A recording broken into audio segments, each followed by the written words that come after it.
Hey everybody, thanks for tuning into my channel, and it is November the 12th, day after Veterans Day. Happy Veterans Day late. But this is season 6, episode 3. If this is your first time checking out my channel, if you like the video, if you want to give me a thumbs up, a comment, or subscribe, or heck, all three, that'd be awesome. If you're back here for more, I appreciate that too. In this episode, I'm just going to cover like a couple quick things. I'm going to talk about a little bit about the weather.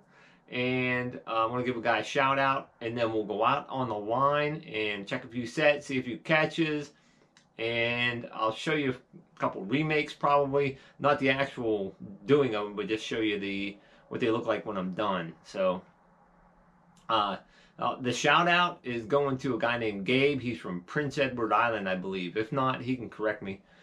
He's got a trapping channel, well, just like an outdoor survival type channel. He said he's going to be putting some trapping videos out.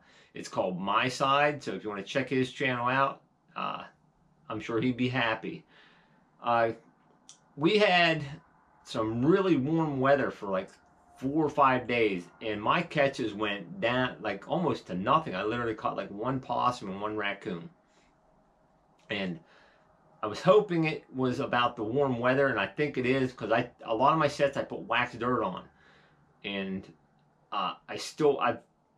once the weather turned back, we got a bunch of rain yesterday and it cooled off a lot, and I made some more catches in wax dirt and fresh sets. So I've caught fox and coyotes on wax dirt, so my worries about it being contaminated are eased up a lot now. So so that's about it for the weather issues. I think warm weather is a downer, and cold weather and moderate rainfall is a good thing, I think. I mean, if you got pounded for like a week straight, inches and inches, it might be a bummer, but a nice steady rain for several hours, that seems to be a good thing for my trap line. So let's go out on the line, check some traps, and then we'll come back here and wrap things up.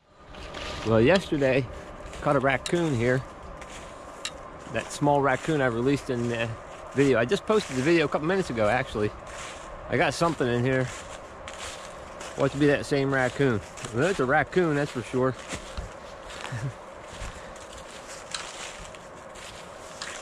Looks to be about the same size. Well, I'm gonna get this guy released and move on down the line.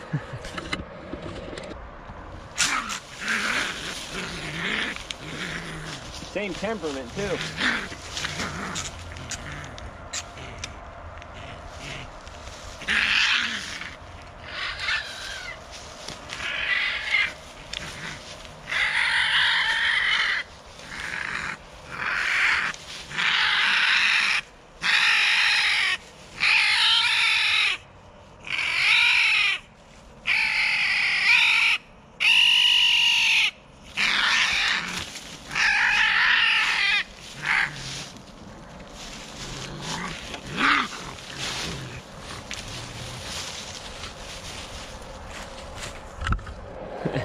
Going up the tree now.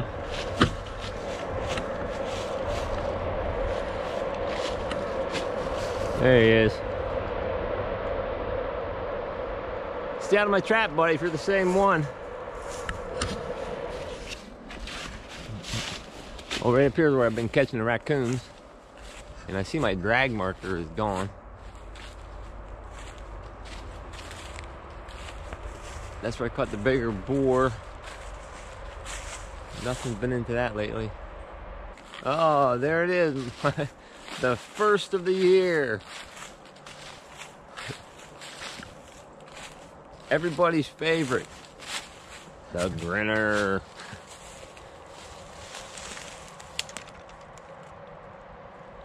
Oh well, third catch in this set anyways. Maybe I caught the same raccoon twice, I'm not sure, but I'm gonna take care of that guy. I gotta let him go. I can't deal with him today. And I'll probably just remake this set quick as I can. Good morning, everyone. I don't have my glasses on today, so I'm having a hard time seeing if my camera has the right settings.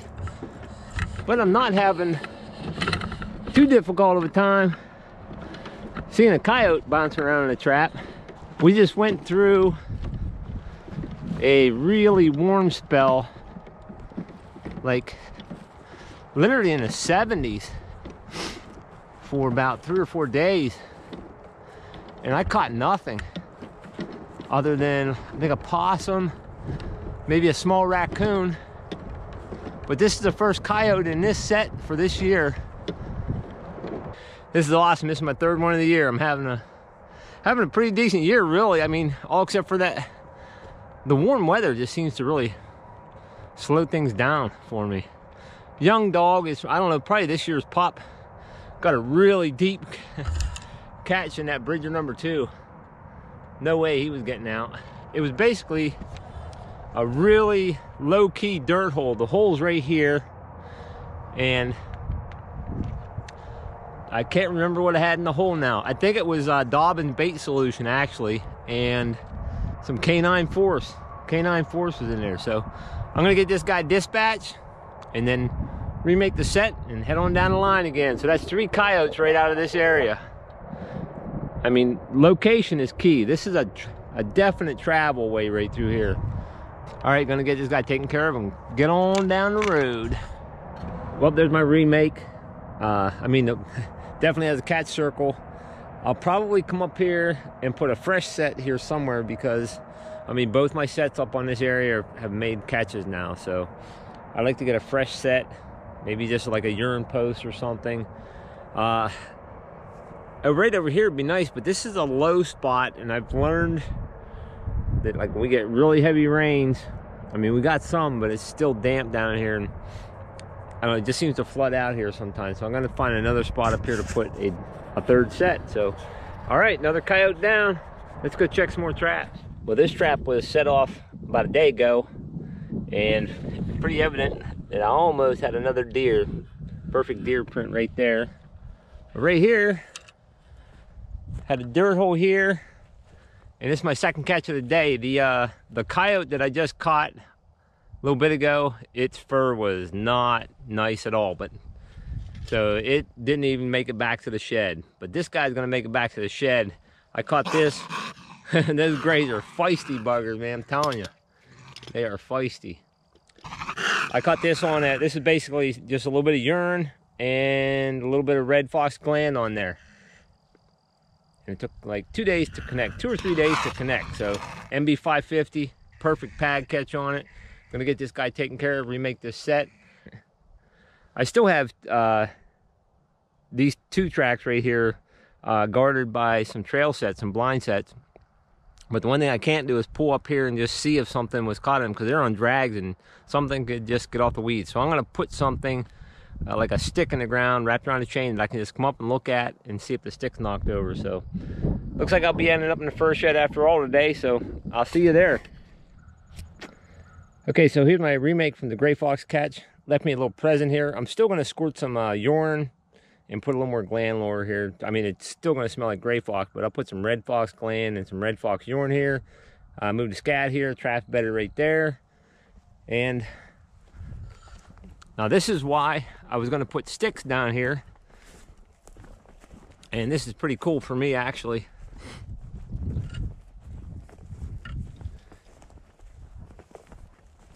One of my blind sets produced. I was just gonna put these sticks here. I got another blind set right down here. So I actually had a double on grays. That's awesome. The trap was just bedded right here with a couple little stepping sticks. Had no covering on it except for grass. I used my cookie cutter. So now I had them stuck to a on a drag. So he's off the trail. The trail is still here, fairly decent.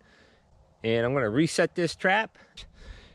Get that trap in the ground. 3 canines for the day. That's a good day for me. I still have some traps to check, really, though. So here's my trap bed right here.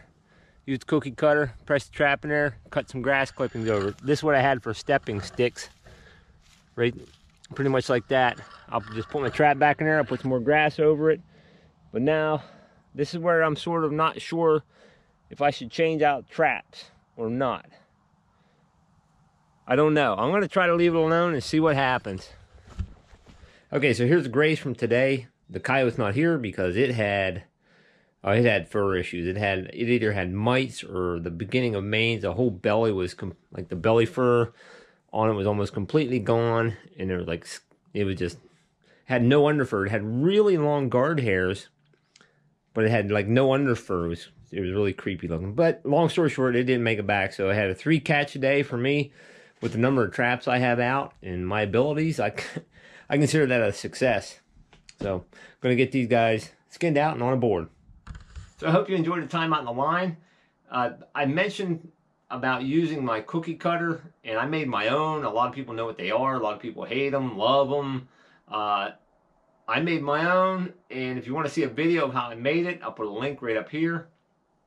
I use mine in certain situations, and it's beneficial on my line, especially for like flat sets and the blind sets and stuff. Just chop out a pattern, shove a trap in there, and you're good to go. Really cover it up. It worked really well for me. So I'd never haul the thing if I was packing in a long ways. I'd go as lightweight as possible. But trapping right out of a vehicle, it seems to be a decent tool for me anyways. So let's check out a little bit of fur. So here's the 2 grays I caught today. This was a male, and he had as much fat as a raccoon on him. And this is a female. The gray is almost completely, the leather is almost all white. There's just some shade of blue here and here. And the female is, I mean, like, it's got some white, especially on the underbelly. It's pretty white, but it's a little blue yet. These are the 2 early ones I caught. And the fur is nice, but the leather's blue. So they're not going to be graded like number 1. They'll probably be number 2s. These might, I mean, this could go select here probably. It was a really nice fox. So, still not keeping red fox though. And the coyote from this morning, it was nasty. It didn't make it here, long story short. So, well, that's about it for this episode. I'm going to hopefully, I might even try a little bit of beaver trapping. I got some permission to do some nuisance beaver trapping, actually. If I can get a few beaver traps, I'll give that a go. Never did it before, and it might be a learning experience for me. So, I'm going to hopefully get a few more dog proofs in the ground, and hopefully, I'm sure the raccoons are primed up. So, all right, everybody, thanks for watching. Thanks for subscribing and all the comments and everything. I really, really appreciate it. I hope everyone has a blessed day.